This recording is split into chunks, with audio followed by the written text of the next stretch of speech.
Are you recording now, right? But I'll let you know when we're all ready and everything ready to go. I was thinking, I haven't got a favourite actor, right? But I was thinking, I'll tell you a favourite film. What's that? I always like Robin and Marion. It's about the old Robin Hood comes back from the Crusades. Is it a proper old? Yeah, Sean Connery. Oh, is it? Yeah. That's Robin Hood. Yeah. He's the old Robin Hood, though. He comes back. Right. He's been in the Crusades for 20 Right. years, and it's all everything's changed. But the sheriff's still there. But they're like friends. Oh, right. right. But they still have to have a battle. Right. Okay. That's one of my favourites. No, I don't know. I can't say. Marion's now a nun. You know. Okay. Right.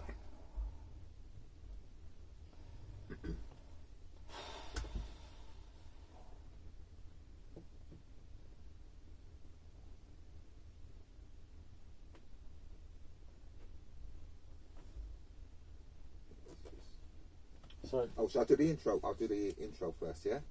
Yeah. Yeah? Yeah. And then over to you. No. Then I'll ask you how it's going. All right, cool. Yeah? Yeah. How's your week? No, that's what I meant. When I said okay. Yeah.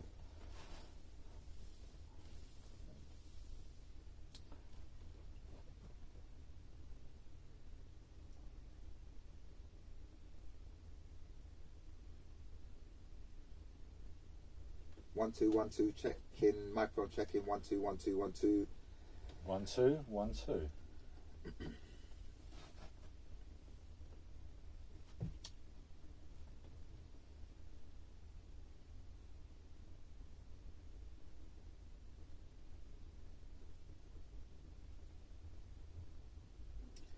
Right, okay, ready?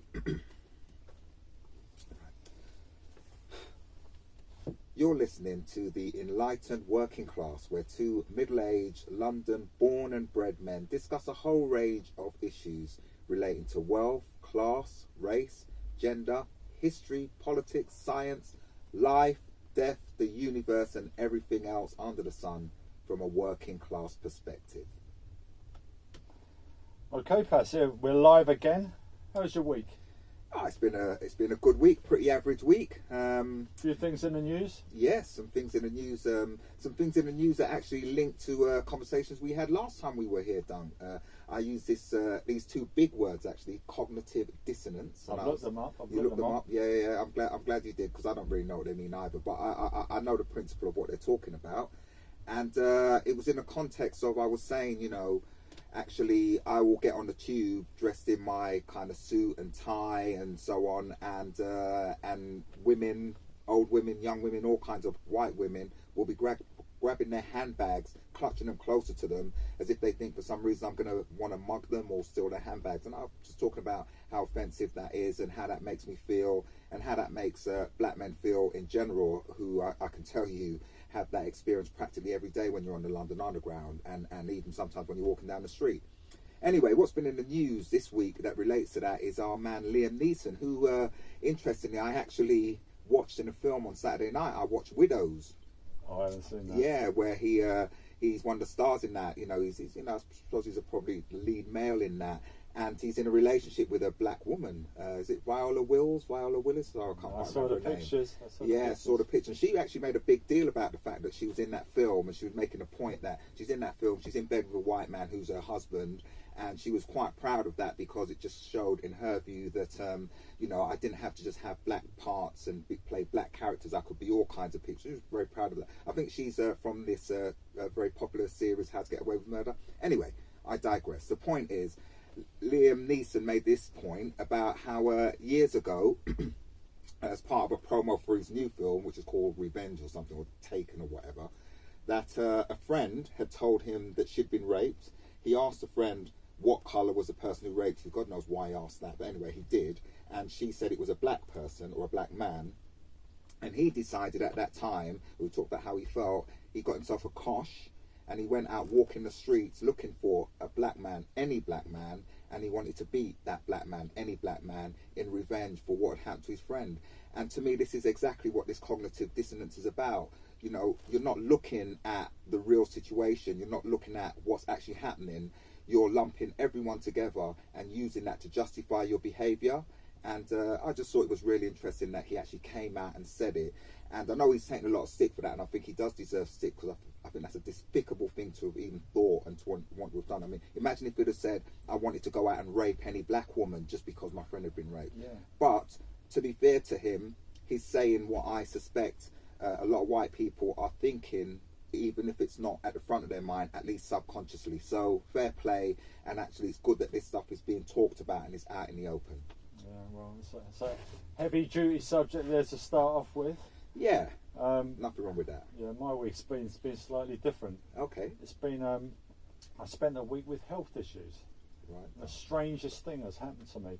I went to my early morning circuit class the other day. It's 8:30 class. Got up, had a shave, had a shower, put some moisturiser on. Went into the car. It was a cold day. Put the heating on. Went outside. Was the first one there. Ran 600 metres in the cold. Started training when the rest of them got there, and suddenly my eyes started burning. My eyes swelled up. My lips swelled up. I had a rash. The head went completely red. I had a rash all over the body. I looked like Mickey Rourke. It was unbelievable. That's not a good look, Dom. It's not a good look. It's not a good look.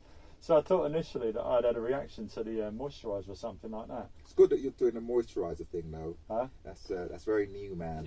yeah, I've had a bit of stick about it actually.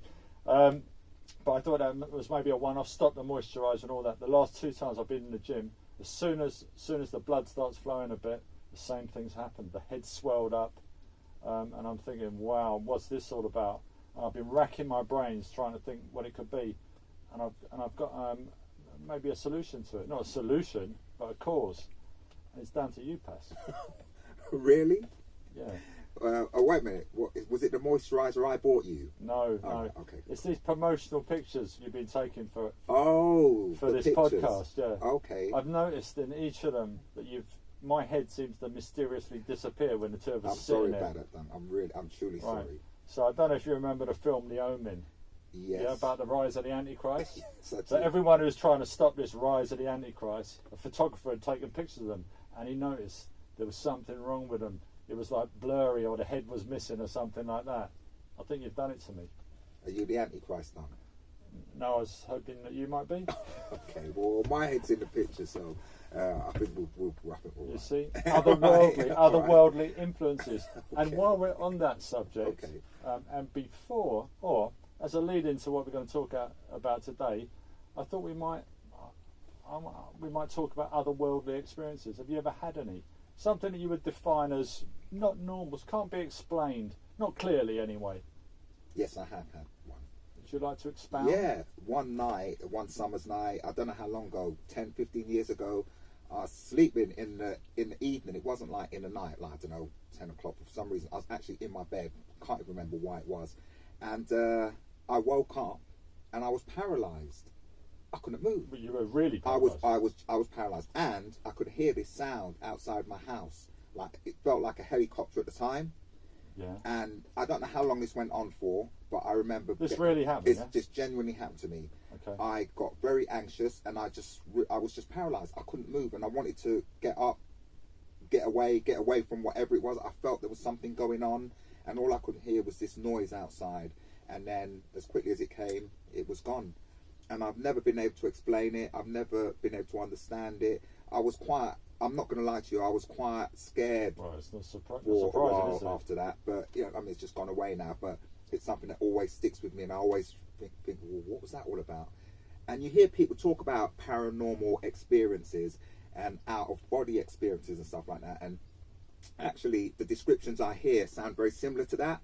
But I've no explanation. Nothing particular happened. Nothing seemed to happen after that. But it did happen. Yeah, very odd, very odd. Well, I've had one as well. I thought I'd bring it up because of today's subject, which we haven't mentioned yet, but we will do. 6 years ago, to the day, today, I was staying around at my daughter's house. My daughter was ill, and I was asleep, and I woke up in the middle of the night, eyes wide open, just like that, and I'd had a vivid dream, and the dream was that I was writing my friend's eulogy. This is my childhood friend. I've known him since the age of 5, and it was so vivid. And I thought, there I am. I saw myself tapping away. So but as soon as it was like a reasonable time in the morning, I rang him up. No answer. I rang him all through the day. I couldn't leave the house. My daughter had a fever and all this sort of thing. So the next day, I got some of my friends to go down to where he lived and look for him. They went down there. Didn't get an answer. They said to me, "Don't worry about it. He's probably gone away," or something like that.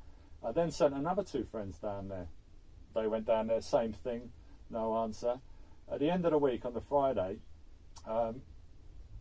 with a friend of mine, I went down to where he lived, and I probably got a bit more experience in like kind of with my background about getting into houses and all that. Mm-hmm. Jumped over the back wall, called the police. We should just make sure that your background, that people know your background as my a police officer. background, yeah. Don't give the wrong impression. Yeah. Anyway, we finally got the door open to his place, and he was there, dead on the bed. Wow. And I thought, wow. And he had died, they reckoned, 3 days earlier. Amazing. And that was my experience. I thought we'd start with that. Yeah, and I think that stuff is really interesting. And I know in my parents' Caribbean tradition, you know, they're very mindful of the way the dead talks and engages with the living. I mean, I've not heard a story like that as such, but you know, I find it very believable and very real. Yeah, I mean, you know, I could put in a few kind of caveats with that. You know, his health hadn't been good. You know, these things play on your mind. I used to speak to him nearly every day. He'd ring me up. You know, so it's in your mind. But you know, you went, oh dear. Yeah. Not good. Yeah, all good really, because you know, we all have to go at some point, and I suppose if that sort of thing is going to happen, it does kind of, because it makes me think that your friend engaged or communicated with you, which I think in a peculiar way is actually a beautiful thing. Yeah. I mean, you know what, this eulogy, it then became such a big deal for me. And I was going to read it today, but I had a practice go before we got here, and it's like 20 minutes. It's too long. Yeah, we ain't got time for that, Dunk. No disrespect, Nick. But God rest in peace. And all that. Exactly. And it leads us into our subject for the day. And it may appear a rather gloomy one for us heroes of the enlightened working class, but hopefully will bring some humour, clarity and insight to the subject as we talk about the one inevitable thing in life, death. Sorry, Dunk. There is another inevitable thing in life, change. Okay, sorry, but that's not the subject. Today's subject is no. death. We'll do change one day. We will. Okay. Let's have a few quotes to get us in the mood for death.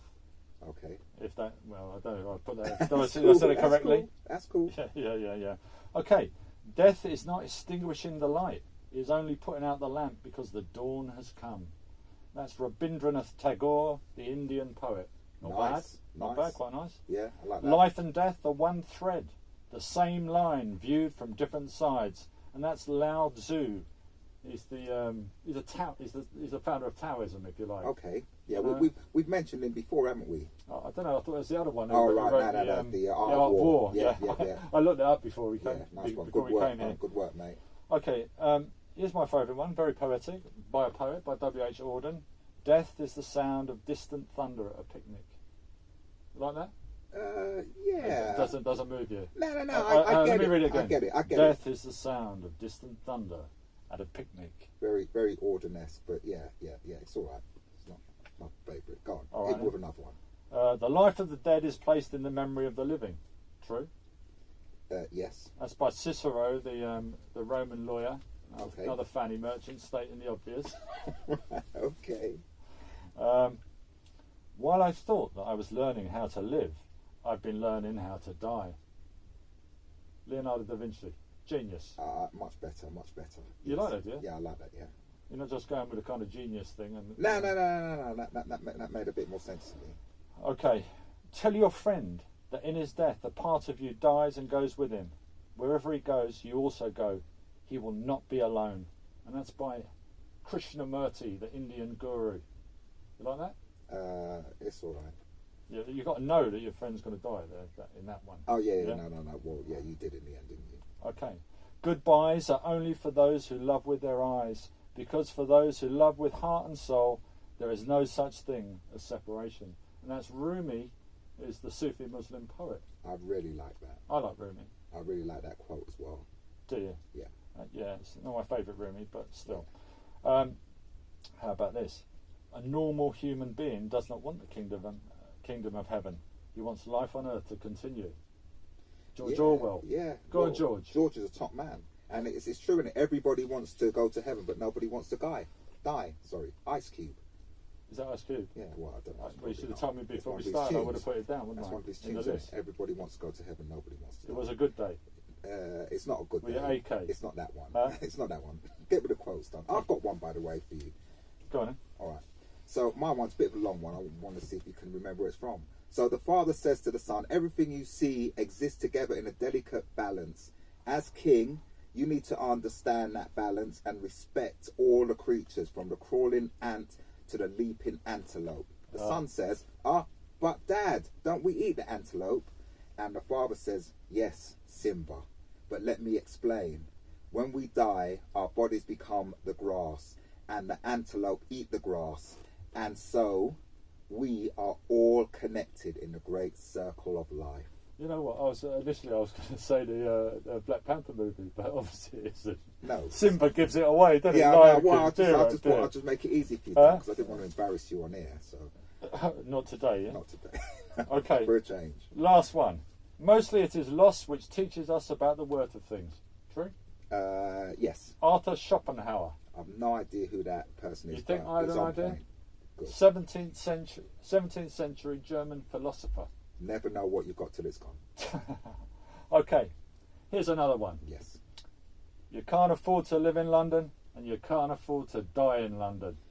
And that's me. Oh, right. That's good. That's on point. It's the whole thing, isn't it? We talk all the time about the cost of living, but what about the cost of dying? And that's why we're doing this, right? What is the price of death these days? Is this you again? No, that wasn't a quote. I'm just talking. That's general Sorry, conversation. sorry. These days I go to more funerals than weddings. Yeah. I know you're a wedding DJ on occasion, right? Yeah. I appreciate that. You Ah, probably so you're probably the opposite, yeah. Well, actually, you just made me think about something very interesting. Is that now you have I DJ at funerals? It's now a big blues dance, isn't it? People doing the candy dance and stuff. Have you been to any of those kind of funerals? Proper bass line, proper raves. No. Have you not? No. That's how it goes now. No, I have. In I went to black, one in just the black recently. community, that's how it goes. A big old rave. I went to one just recently. And they talk They about had an MC. celebrate the life, and also not everyone wearing black and all this stuff has changed. It's a whole new attitude to death, isn't it now? Maybe Well, because it costs so much. It's you know what? It's a struggle though, anyway, isn't it? Because in the conventional funeral, you go to the church or the crematorium. You listen. You know what? If it's listening to the life story, I always find it fascinating. So do I. I've You learned. learn so much, don't you? Yeah, you do, and I think that's a very good thing about it. And then everyone is solemn to begin with, and then in the what's it called? It's not the reception, is it? Yeah, they call it the reception. Oh, do they? And afterwards, come to the reception. The wake. Now that's an old school thing, isn't it? The wake. Now they call it the reception. You know, you go to reception, you're all mournful at first, then everyone relaxes a bit, and you start. And you I start. think kind of, increasingly people go to it. It's a big old booze up. It's a big old party. yeah, and is there anything wrong with that? No, I think it's wonderful. I think it's a really good thing, and I think it's important that we just kind of change our perspective on this and change the way we think about this. All right, because I mean, in the past, and you can the images of the widow in black, often for a lengthy period of time in various religious traditions around the world. Yeah. But that as we've diverged from Christianity here in the UK, that seems to be going away. Yeah, it has. So I suppose that is the question: is it a good thing, or what? How should we properly? Should we properly mourn? Should we properly celebrate? I think one of the first things I need to say is that I don't know if this is the right word, right way to look at it. I've been incredibly lucky in my life so far. I've not had anyone totally close to me in my immediate family die. Yeah. The closest I've had is my favourite aunt, someone who I was very close to. But you know, my parents are alive, my brothers are alive, all my family's alive. So I've never actually really experienced that. So I think whatever I say needs to be taken in that context. But looking from the outside, you know, I do get grief, and you know, it can be easy when you're at a distance. I think actually when people talk about it, it's not in the wake or the reception or whatever you call it. It's not even in the church. It must be in those quiet moments, when you're on your own and you're reflecting and you're thinking. That's when it must really hurt. So you know, don't want to go too far on the whole kind of let's celebrate the life kind of thing. Yeah, no, there is a difference.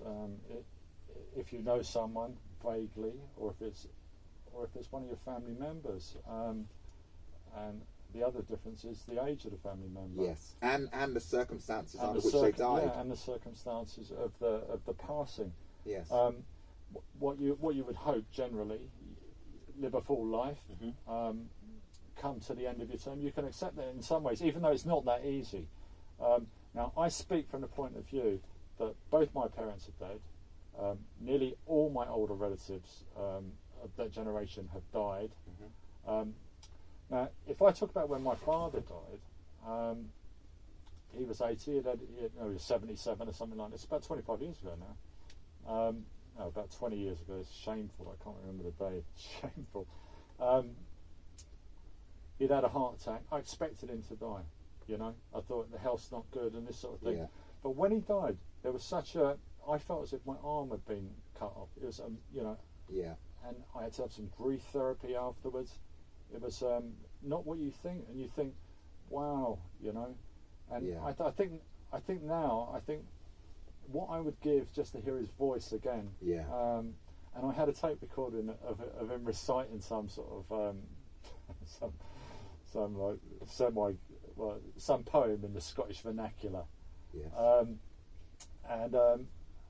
And I've lost it, and I thought, you know, I'd like to have heard that again, you know. Yeah, that's really interesting. You should say that, Dunk, because it goes back to that quote. I think it was the last one. This whole thing about you never know what you've got until it's gone.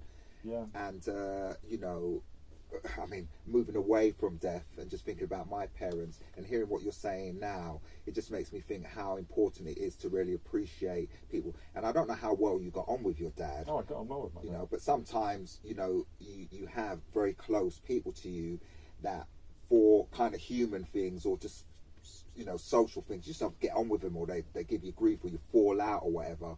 And actually, I suppose it's when they're gone that you sometimes come to appreciate and value them. And I suppose there's just a little cautionary note again, just to think about the people around you that you should care for when they're alive. Absolutely. And it's the questions you can no longer ask. Yes. You know, and I've got a little interest in story with this. So my father, I'm the custodian. My father, if he was still alive today, would be 103, I believe. You know, he was an older parent from a different generation. Now, I've got the family photographs going back about 150 years. Wow. And I'm looking through, this is my Scottish side of my family, the other side's Welsh. Yes. Scottish side, I've got all the photographs. I'm looking through them, I thought, my God, I don't know who anyone is, you know, unless they've got something written on the back. Yeah. And even with him, I struggle with someone like the kids' pictures. So I thought, this is terrible. And then I remembered something, and I remember my dad talking about his second cousin, right? So his second cousin is an anarchist. Right. Okay. And he got 20 years in 1963 for trying to assassinate General Franco in Spain. Okay. As an 18-year-old, just missed execution by garrote. So I looked him up, and I found he had a series of books out, and the first one was My Granny Made Me an Anarchist. So I got the book, I downloaded the book, read the book. It transpires his granny as my granny's sister. It says where they'd grown up and all this sort of thing. I read all 3 books, and it was absolutely fascinating. And then I got in touch with him. Right. And I went down to see him for all the family photographs. We read through them all. And he was able to help, was he? He was a fabulous help, tremendous. Well, it's probably the best stay I've had in 2 years, you know. Yeah. Not in 2 years, in years. Yeah. At the time. And I went up to Scotland. And he's sending me texts all the way, go and visit this place, that place, go and see there. And I thought, wow, what a good thing this is. You know, it really pleased me. Yeah. Really pleased me. Okay. So that's another person you got value. But let's just go back to death then. And something that you know, a line you were going to go down this whole idea about the cost of death. You know, how much does it cost to die then, Doug? Okay, I've made a few inquiries. Kensal Green Cemetery, which is the big cemetery. Top cemetery. Yeah, not on the border of Brent, I believe. I don't know if it's Kensington, Chelsea, or is it Hammersmith and Fulham? Kensington and Chelsea, wouldn't it? Because that's it's there that's from Ladbroke Grove to Scrubs Lane. Yeah, and it borders there. So Frontline Grave, which is like near the path, I presume, 20 grand. Okay. Behind that, 15 grand. Right. That's 15,000 and 20,000 non-slang. Okay. All right. But yeah, but 20 bags. Yeah, but to be clear, these are the top. No, there's no top pitch. It's like 65,000 graves there. You know, you just wander around. Yeah, but they do tours. They're the ones near the ones where you walk in. Well, maybe. And it says front line. It could be anywhere. And I suppose the point you're trying to make is that is just for the burial. That's just for the burial, and you can't even book it in advance. So you can't buy one and then die 10 years later. Can't you do that anymore? No, they stopped it. You're supposed to do that. People, they buy, you know, save a space for my wife, all this kind of stuff. They changed the rules. Is that right? Yeah, too much demand. How much interest in? A lot of people dying. More people in London, more people in the UK. Yeah. Where's the space? Yeah. You know, I went to a friend's funeral, a friend's dad's funeral. It was a Muslim. Yeah. And they really struggled to find somewhere to bury him.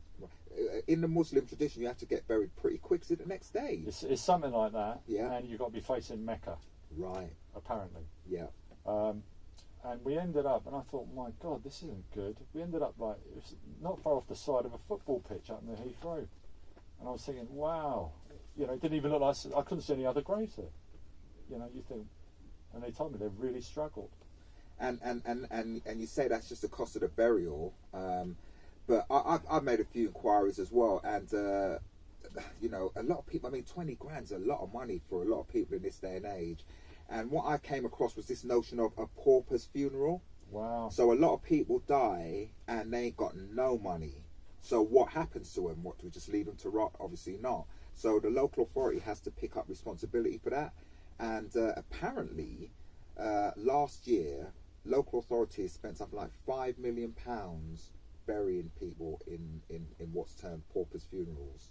Yeah. Well, what does the local authority offer for that? Do you know? Yeah, it says. I mean, it's a very basic thing. If you go online, there's a few places you can go. There's a whole kind of website called a Public Health Information Funeral Service. You know, and it's just very basic. You know, you get a box, you get buried, kind of thing. But you know, none of the trimmings, no headstone, none of that sort of thing. No car because when you talk about what I'm getting at, when you talk about the funeral and the burial, are you just talking about the 20 grand? Is that just for the site where you put the body in? It's for the exactly. Plot. And there's all this stuff that's associated with it. It's for the plot, and it gives you 6'6". Okay. In length. So right. if you're like over 6'6", you might be struggling a bit. Yeah, maybe. Right. And then a certain width. So I'm not sure about the width. Yeah. You don't really look at people and think, how wide are you? Yeah, no, you shouldn't. That's rude. But the point is, there is increasingly a lot of people who can't afford that 20 grand. If it's 20 grand just for the plot, you know, you could be looking at 50 grand. I mean, as you say, it's probably the cost of weddings these days. So lots of people die with no resources to cover that cost, and the state has to pick it up. Yeah. So it's my understanding of this burial. Why burial? Why burial? Why buried in the ground? I mean, you can be cremated. Yeah. Do you know anything of the history of cremation? Not really. I mean, I'm sure you're going to tell me, but but it's interesting because I know some people in my family, and I suppose this again is probably some kind of Caribbean tradition, although I'm not 100% sure, are like dead against that. And I suppose dead against it. Very interesting. Right, very sorry, interesting. Pun not intended. I didn't take it like that. But the point is that you know, I will come on to this in a little while, but you know, what happens, because we don't know, what happens when you get to the other side and your ashes? That's not a good look, is it, Don? Well, yeah, you know what? Strangely, you've hit the nail on the head. Oh, have I? Yeah, you've hit the nail on the head. Cool. The reason why we've got burials in this country is for religious reasons, which centre around the resurrection of the dead. Mm. If you think you're going to come back at the God, I'm forgetting my Christianity if I ever knew it. Yeah. You rise from the graves. Yeah. You know, A bit like Jesus. exactly like Yes. Jesus. Yeah. So, with that in mind, and with the church dominant in the country, Yeah. any cremation that was practiced in earlier times, and we're talking like 5th or 6th century here, Yeah. went out of favour, became obsolete, Yeah. and was against the law. Was it? Yeah, I think so. Right. I think why I say it was against the law was there was like there was a case in 1883. A Welsh guy who styled himself as chief bard of the Druids, which is a good one because they've got no Druid history. You can obviously say you're the top man there. Yeah. He buried his 5-month-old son. He cremated his 5-month-old son. He was arrested. Right. Called himself a Druid high priest of Wales. His son's name, funnily enough, was Jesus Christ. Oh, right. Okay. Went on trial, spent time inside, eventually won the case. Asked for £3,500, 3.5 bags of sand, £3,500 in costs, and they awarded him a farthing. But he won the case. Yeah. Now that's the sort of, apart from there being cremation societies talking about that sort of thing, that's the first sort of legal challenge to it, which they win. 1902, the Cremation Act is passed, which legalises cremation. And it's interesting, if I can just find this, the society and the individuals that back cremation as a form of getting rid of the remains of people, they did it on these grounds. They said that it would prevent premature burial. That means people being buried when they're alive and coming back to life. Yeah. How about them getting burnt while they're alive? Yeah, that's something else. That is. Just But saying. you ever seen that Steptoe episode when he gets buried? I love Steptoe. But I can't remember that one. They have the funeral procession goes on the Harrow Road next to Kensal Green Cemetery, Right, and he suddenly comes out of the coffin. Yeah, I vaguely remember it. Right, so Steptoes. prevent premature burial would reduce the expense of funerals. Absolutely, what we're talking about. This is in the this is for the 1902 Act. Would spare mourners the necessity of standing exposed to weather during the interment. Okay. And the ashes would be safe from vandalism as they're kept in urns. Yeah. Well, we get vandalism of graves Yeah, all the time. we do. And there was also another bold argument which shows these people were looking at the future, that the ashes might be used as fertilizer. You like that? Good work. Very good work. Yeah, I do like that. But I mean, so this whole thing about Christianity and this whole concept of you're going to need your body on the other side, and I say we will come back to it because I've got a sort of another take on it. But my initial take on it is that we are our body, we are our mind, and my take on it is that actually what happens when you die, it's all of that dies, because what we really are is our spirit, whatever that means. And don't ask me any clever questions about it, because I can't really necessarily explain what I think about that. But it's like there's an essence to you which is more than your physical being and more than your mental capacity, and I think that is life really. So I ain't got a problem with cremation from that point of view, but I could be wrong. Yeah, no, nor have I. Absolutely. The other argument is if you're talking about rebirth or coming back to life, it's that you're reborn through your children, through DNA. Yeah. A part of you goes on. Saying that, we could be cloned, couldn't we? Well, in this day and age, we certainly could. But let's just go back to this point about the cost of funerals, because I was thinking about this, and I got reminded of a cousin I've got up in Birmingham who once told me a story. It was the first time I'd ever heard this about a guy who died in very tragic circumstances, and he said that he went to the funeral, and the funeral was in the back garden.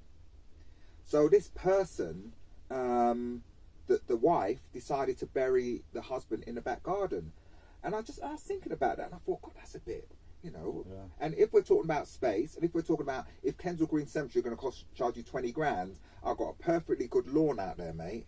Do you know what I mean? At the back, Well, bit of at the space, moment, dig it up. if you dig it up, you won't be so great, will it? Yeah, but at the back, I've got enough room. I've got enough room for the whole family if it comes down to it. You've got a shed out the back.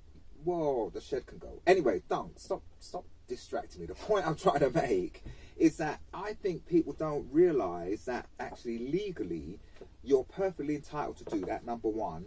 And actually, it ain't that hard. And apparently, just doing a little bit of research about it, you know, there'll be plenty of objections, and people talk about things like planning permission, and a council will return you subsection, bylaw, this, that, and the other. Obviously, your neighbours ain't going to probably be too impressed. But actually, legally, it's quite an easy thing to do. Would you think about doing that? Well, you're talking about if you've got a grass garden, yeah? Well, if you've got a load of concrete out yeah, there. but lots of people, well, I'm sure. Where I live, there's a carpool. Lots of people do get buried up. We've got to put the motor. Now, forget about that, Duncan. Let's just for a moment suspend flipping, you know, you being difficult. Imagine, imagine you just got a lawn in your back garden, which lots of people do have. Why would it be so unreasonable to say, well, rather than spend 20 grand on a plot in Kensal Green, why not I just stick him in there? I love it, Pass. What about we sell the house? Eh? Good point. Now, this is an issue. This was raised. You don't have to tell him. Supposing you... Legally, you don't have to tell him. All right, well, actually, legally, maybe. Supposing with this podcast we get on a few issues, right? You start to get a following, like, you know, like, you almost become like a religious leader, and you get pilgrims. They might come and want to see your grave. Yeah. In your garden, through someone's back. Well, no, they don't. No. Well, they might through the back passage. They might want to do that, but they don't have to do that. I mean, well, no one has to do anything. Exactly, but you know, people might want to do that, but you know, then it'll be trespassing. I'll do them. Yeah. You know what? I mean, if you're landed gentry, that's probably what you do, isn't it? You'll have your own graveyard. Exactly. So why wouldn't you? Why? Because I suppose the point I'm trying to get at, and it's a thing about the way we think about stuff. We wouldn't do it because we're scared of the dead. Yeah. We got issues with dead people, dead things, and you know, and that's a way of thinking. Now, again, in Caribbean tradition, I understand that you know you would probably go and dress the body, do it up, you know, comb the hair, all this kind of stuff.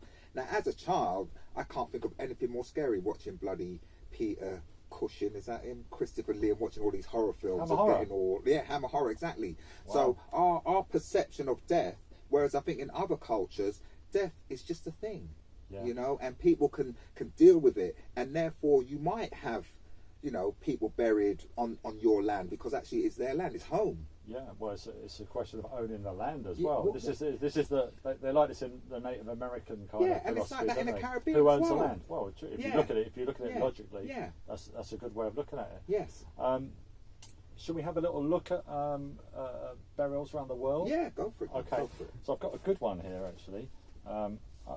Right, I thought we'd go to Mama Africa. Yeah, that's back to where it all began. Place. That's a beautiful place. Yeah? I'm going to go back to where it all began when you finish. Go. All right. So in my limited research of a day, looking at death around the world, I came across something in Ghana. Now, apparently in Ghana they're doing custom-made hand-carved coffins, which may or may not reflect the life you've lived. Right. You like the sound of this? I do. A fisherman is buried in a fish coffin. Right. Yeah. And it doesn't have to be like a kind of Mickey Mouse fish. Going a bluefin tuna, 2,000 pounds, baby. Noble fish, super fast, ocean predator. Okay. Yeah, what's wrong with that? So what is that? Is this for a watery burial? But you get buried in the ground. You get, you know, you follow a procession like behind a giant fish. Right. Okay. Like that. Yeah. Pilot in a plane. Yeah. Yeah. Minicab driver in a car. Yeah. Drives a Skoda. But for the funeral, coming in a bimmer. Yeah, but the thing is, Duncan, I'm losing this now. I'm not into it anymore. Can I have a few more days? Yeah, but if you can have a coffin, man, I mean, come on. Well, you're talking about celebration. You know? New Orleans, jazz funerals. Yeah. Yeah. What was that film? Was it Diamonds Are Forever? Live and Let Die. Yeah, I think it's Live and Let Die. One of them, yeah, one of them Roger Moore, James Bondy type films. Yeah. So and that goes on in. It's not a myth. That's what happens in. It doesn't happen in New Orleans, but it does take place. Yeah. I've got a few others. So you lived your life. You were a cleaner. Right. Giant Hoover. Not a Dyson because I left the country. Yeah.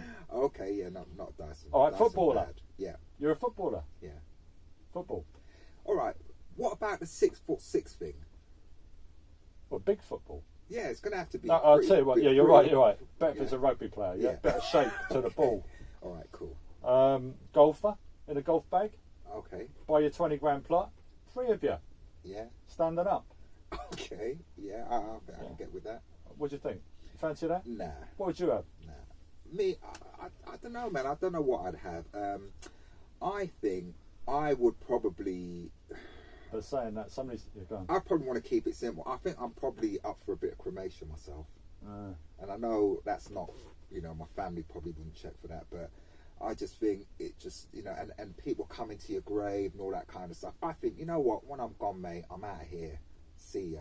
I'm going to go do my thing. And I might come back. So I'm not so precious about the tombstone.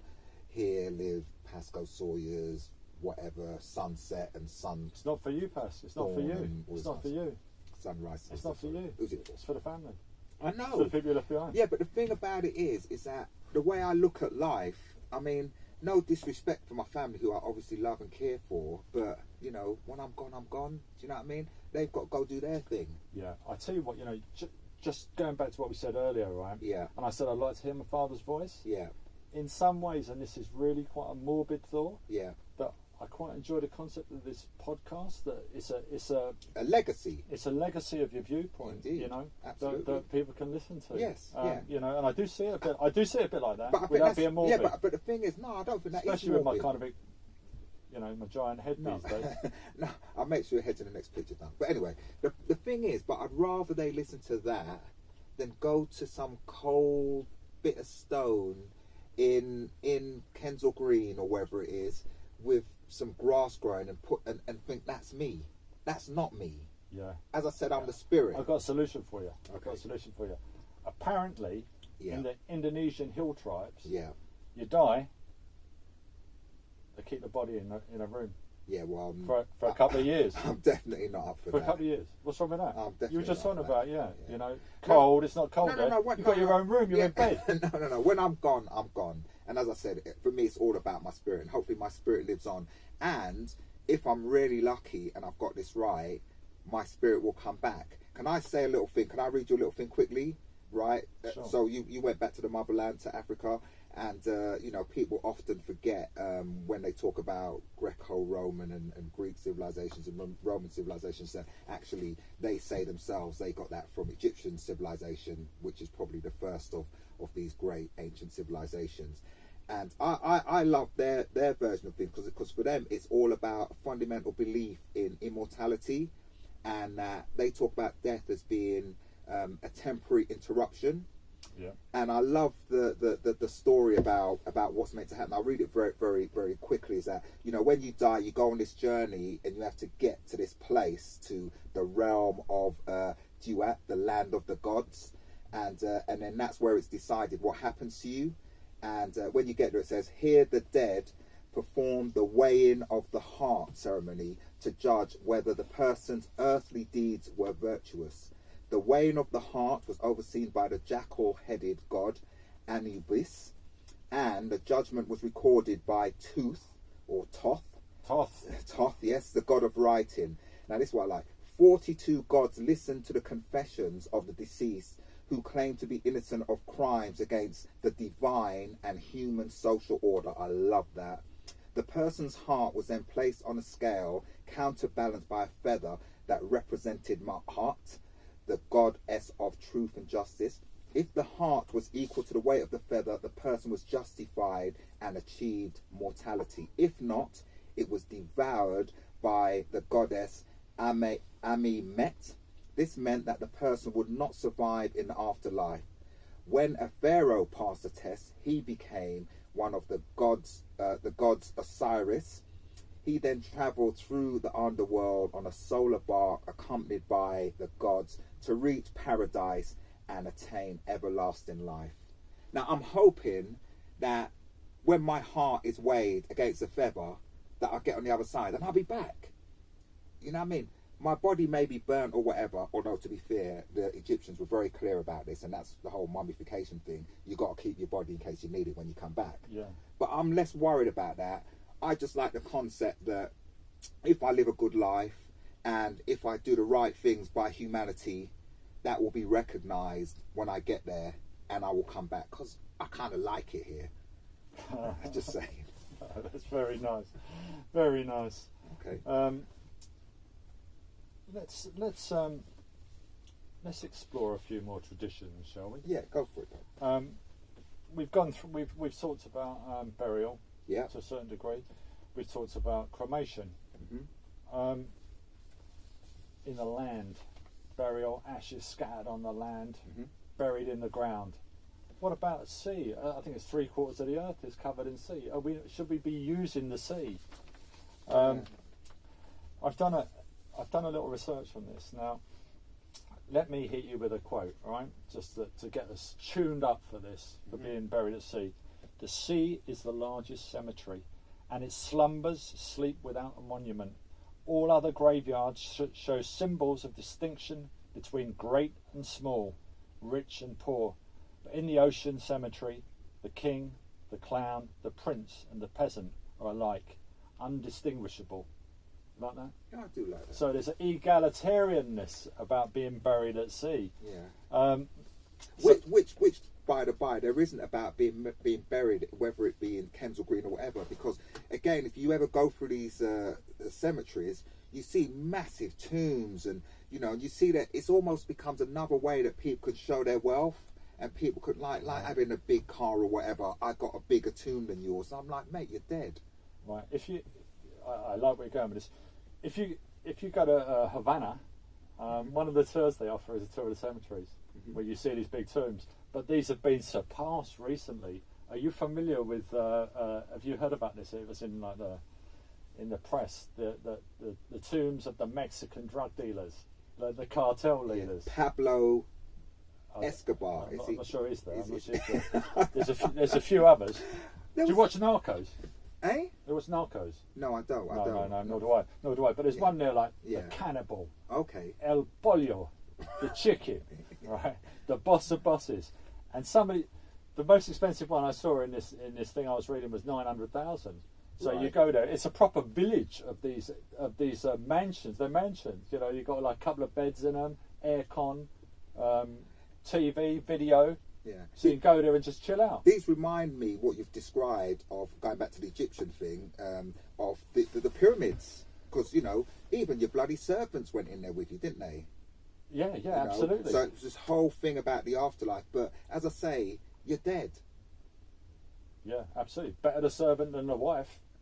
Steady on, Duncan. I don't know. Well, that's gone on. Well, hasn't it? yeah, I suppose you're right. Actually, yeah, probably the whole. This is the thing they talked about in India, the discontinued practice of sutti. Yeah, yes, you're absolutely right. Yes, and by the way, it's an Indian tradition. They have this funeral pyre thing, don't they, where they burn the body and Yeah, absolutely. And the wife goes in there. She volunteers to go. Right. Wow, that's amazing and scary. Apparently, I was reading that the Vikings did the same with the slave girl.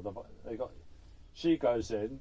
They got in the boat there. She got to chop her hand off first. Right. And then jump on board. It all goes up in flames. Right. I tell you what. Have you spoke to your children about your funeral? No, I haven't. But I want to come on to this subject of that. I spoke to my son about it. And Okay. He said, all right. Then what do you want done with it? I said, just put me in the water somewhere. Yeah. He said, I can do that. No problem. Yeah. I said, but I prefer in Scotland in like a loch or something. Yeah, Not that I'm born in Scotland. I was just hamming up a bit. Yeah. And I said, but what if you ask me what I really want, I'd like to go on a little boat. Go into the loch and then with some wood and you shoot a burning arrow into it. Okay. And he went, well, you're going a bit far with all this. Ain't going to happen. I think you are done. Oh, can I get back to burial at sea? Yeah, quickly. Because I I've wanna get got on something special for you here. All right, on go this, for right? it. Hit me with that, but don't hit me with your finger. I just want to talk about something else. You go ahead. All right, then. very quickly, You go ahead. and it links to what you've just been saying. Okay. So another interesting point about death is what happens if you ain't got a will? Because that's a mare, isn't it? Absolutely. And I think how many people are walking about with this time bomb without actually realising that. So I think it's just a bit of a public service announcement to say how important it is that you should have a will, especially if you're not married and stuff like that. The government comes in, divvies up all your stuff, and and so that's another important point about dying. But this is the real thing I wanted to get to is tax. inheritance tax. Yeah. Now, I think this is a really, really interesting point about what you own. And as I say, when I go, and I was reading this great thing about Snoop Doggy Dogg, actually, who says that when he goes, he wants to come back as a butterfly, because a bit like Prince, he's decided he's not going to have a will. He wants to come back as a butterfly and just watch all these MFs, as he describes them, but he uses the real words. He just wants to watch them all fight over his money. Anyway, the thing is, that's his loved ones, yeah? Yeah, his loved one, everybody. He just thinks it's hilarious that he'll just be like smoking a spliff and watching everyone fight over his money. Yeah. I thought it was quite funny. You know what? It's good to talk, isn't it? It is good to talk, and it's good to have a will. But if you ain't got a will, and even if you have got a will, this whole thing about inheritance tax. Now, I'm not rich boy, and obviously we're doing the working class thing, and as opposed to, but you know, they take 40% of anything over 300 grand that you might have. And nowadays, if you live in London, if you got a house, that's nothing. And you think, what's that all about? But I was thinking about it a bit deeper, and I think that all of this stuff, it comes out like the French Revolution, because what it's to do with is distribution of wealth. Yeah. And if you didn't have something like that, all the wealth would stay with the rich people, and it would never be broken. Does that make sense? Yeah, absolutely. So I just think it's very interesting that we should sort of think about these things and the origins of them and what they were trying to do. I think in reality, people actually hate the idea of inheritance tax now. Yeah, they do because of the house price has gone up so much. But if you've got a problem, right, with inheritance tax, I've got a solution for you. It's like asking the Oracle. Okay. Do you know who the Oracle is? No, tell me. It's the Duke of Westminster. Right. Who owns all those properties in central London and didn't pay a penny. Yes, exactly. Yeah, wow. So the powers that be know how to manage that stuff. Of course and they do. And the people who get hit with the inheritance tax are the working class. And that's why we're here to enlighten them, Duncan. Absolutely. Yeah. Okay. Yeah, all right. absolutely. So now break that down after that public service announcement. All right. Can we have a change of tack? Please do. Yes. Let's go. Can I just go for burial at sea? Yeah. Oh right. Yeah. Go on. Back to burial at sea. Okay. Go for it. Okay. So I've done a bit of research into it, right? And burial at sea cost for a license is £175. That's not bad, is it? That's not bad at all. That's almost as cheap as doing it in your garden. Exactly, but you don't sell the sea, do you? The sea's the sea, right? No. Okay. No, because someone's making money out of this. Is the other point we forgot to make. Those bloody funeral, whatever they're called, they're making a mint, aren't they? Out of people dying. Yeah, death is a lucrative business, right? So here's a few people that have been buried at sea, right? Alfred Hitchcock, Janis Joplin, Edmund Hillary, Robin Williams, but here's the key one, right? The actor John Laurie. Do you know who he is? I do, but I can't think. Right, from Dad's Army. Oh, right, that guy, yeah. Which one? The Scottish one, the one that says, "Oh, we're doomed, we're all doomed." Yeah. So what was his profession in Dad's Army? Butcher. Undertaker. Oh, was he? Yeah. Oh, so he quality. knows, right? He knows. Right? Quality. He's seen the light. I like that. He's seen the light. I think I want to get buried at sea now, Dunk. Is it like you get on a ship like they do it in the films and then you just sort of get tipped over and you slide down? I quite like that. I'll tell you what, you're going beyond yourself, right? Because there's a few little caveats about being buried at sea. Yeah. All right. So okay. it's £175. That's Sounds great, yeah? Yeah. All right. The coffin you use must be made of solid softwood and must not contain any plastic, lead, copper, or zinc. Must have between 40 environmentally friendly. What's wrong with that? I haven't finished. Sorry. Done. It must have between 40 and 50 millimetre and 50 millimetre 2-inch holes drilled throughout the corners, butt jointed and strengthened with mild steel right angle brackets screwed internally, or substantial wooden bracing struts 50 times 38 millimetres. It must have at least 200 kilograms of iron, steel or concrete clamped to the base of the coffin with brackets of 10 millimetres, mild steel bars or blocks of weak concrete mix. Sounds like something that gangsters would do for you. Weight must be distributed evenly to prevent the coffin from turning to the vertical. 2 long mild steel bands must run from the top to the bottom of the coffin. The coffin and any inner box or lining must be made from natural, non-toxic and biodegradable materials. They must both be able to withstand any impact and be able to carry the body quickly to the seabed. What is this nonsense? What is this nonsense? You've got it there, you've got a touch, 175 quid, right? Yeah. And then suddenly you've got to have this coffin, that requires some genius. You've got to carry between 200 and 400 kilograms Yeah. of weight to weigh it down. It's all about the cost of death. What is this? All about the cost of death. Right. No, it is. Right. So what we found with cremation, there was a society campaigning for this, Yeah. for years, and they changed it, and it makes a lot of sense, doesn't it? What's a cremation? It's about 1,500 or something Yeah. like that. Yeah. Scatter your ashes anywhere. Yeah. So what I see in this sea burial thing Yes. is a business opportunity. Okay. I Right. thought you'd get to that, Don. Right, all that bit. What is a coffin? Why'd you have to go in a coffin? Just wrapped up, right? Yeah. Well, Yeah. no. But to be fair, you might just float, because Pass, you've seen it in pass. the films. Dead Pass, bodies, pass, they just float. pass. You don't need a coffin and All right, 400 kilograms You could of tie weight. some cement around There's your legs. already things that go down like that. Okay. Crab pots. Right. Right. Okay. Yeah. You put the bodies in the crab pot. It Yeah. goes down. Come back a week later. You've got a Yeah. load of crabs in there. Okay. Right. But here's the business opportunity. Right. Mhm. Me and you, Yes. and maybe George as well, if he wants Yeah. to. Producer George, get in there.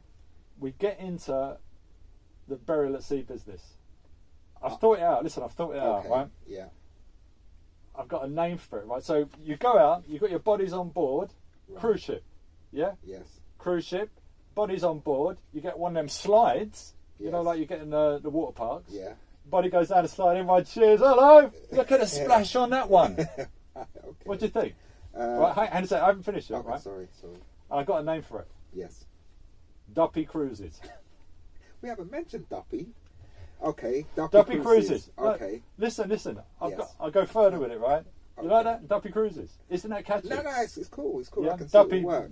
Tell them what Yeah. Duppy means. Oh, man. Duppy is a Caribbean, definitely Jamaican word for ghost, shall we say? Ghost Cruises, right? Yeah. I got a jingle, right? I got a Yes. jingle to go with it. Okay. Sales pitch. Yes. So imagine a guy, could be here, could be in Kingston, in Montego Bay. He's got one of those things on, like the what are they called? The white cloth. The advertisement on both sides. You put it over your Oh yeah, head. yeah. What are they called? Clipboard, sandwich board. Clipboard. Sandwich board. Sorry. Yeah? Sandwich board. Yeah. And he's singing. Yes. Yeah? Yes. Mike. Yes. He wanders along and he's singing, Death Cruise, Death Cruise. Okay. Daylight come, but you don't go home. What do you Right. think? I think that could potentially work, Dunk. Okay. Is there anything else you want to say about death? Because I think we said quite a lot. And actually, you know what? I ain't gonna lie to you. I weren't sure how interesting this will be, but I think it's been absolutely fascinating. Well, it has passed, but I would like a bit of a discussion about my Duppy Cruises. Okay. What more do you want to say about your Duppy Cruises? Dunk? Huh? What more do you want to Well, say? I thought about it was, some sort of some interest. Yeah, no, I'm totally. I'm Yeah, bored. you see it? Oh, listen, my I've got- cash is on the Listen, table, listen. mate. I can offer you a few other things as I'm well. invested. Look, George is like up on his feet. He wants some as well. Listen, all you got to do is find Yeah. a suitable stretch of sea, right, to put Yeah. the bodies in. Yeah. Yes. I'm trying to persuade you with this. I'm persuaded, Dom. I'm in. I'll let you name the sea. The Okay. Sawyers Sea of Death. All right. The Bay of Bodies. I prefer Duppy Cruises. I must Yeah, say. no, that's the sea. You go. The Yeah, sea's I going to be know, your sea. I know. Sawyers Sea. No. I don't know whether I want. Because all the other that rule, for- right, with Yeah. this burial at sea is you've Yeah. got to go like about 200 miles out into the Atlantic. It's absolute Is that nonsense. right? Yeah, so yeah, how yeah. did Janice Joplin In get Scotland, done? yeah. How did Janice Joplin? Ashes.